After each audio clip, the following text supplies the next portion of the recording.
Democrat mayor of Chicago, Lori Lightfoot, has banned violent protesters from protesting in her city, but only on her block where her home is located.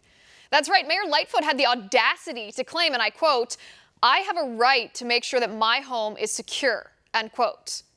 And what she means is she's spending your taxpayer money to protect her home. Meanwhile, private businesses, your businesses in downtown Chicago, are being looted. Rioters are setting private property on fire, police are being assaulted, and the city itself is being destroyed. But the Democrat mayor of Chicago refuses to quell that violence, I guess because her house isn't at risk. This is the Democratic Party, ladies and gentlemen. They do not care about violence if you are the victim.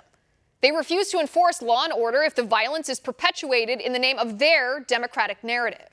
They are power-hungry hypocrites who will use your taxpayer money to protect themselves, but refuse to protect you. Make no mistake, the American people care about this a lot. A new Pew survey found that Americans care about violent crime almost as much as they're worried about COVID-19. 59% of voters listed violent crime as very important to their vote.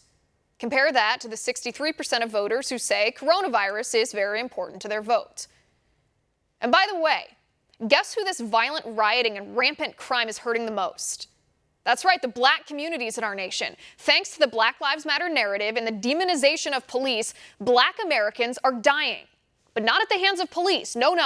I'm talking about black Americans dying because violent crime in inner cities is skyrocketing, thanks to Democratic politicians defunding police and refusing to allow police to secure their cities against rioting.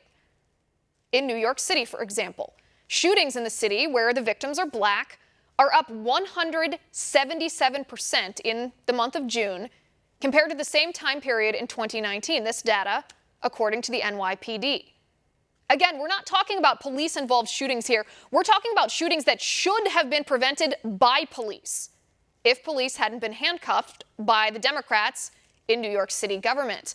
Remember, New York City officials voted to defund almost $1 billion from the NYPD. When?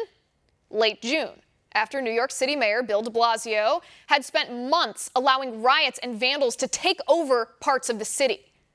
And now, as a result, more black Americans are being killed. That is why the American people care so much about the violent crime in our nation, enabled by Democrats, perpetuated in the name of Black Lives Matter, violence that's harming and killing black Americans. We can see the Democratic narrative is a farce, and the Democratic politicians who embrace it are hypocrites who will use your money to protect themselves while leaving you to the wolves.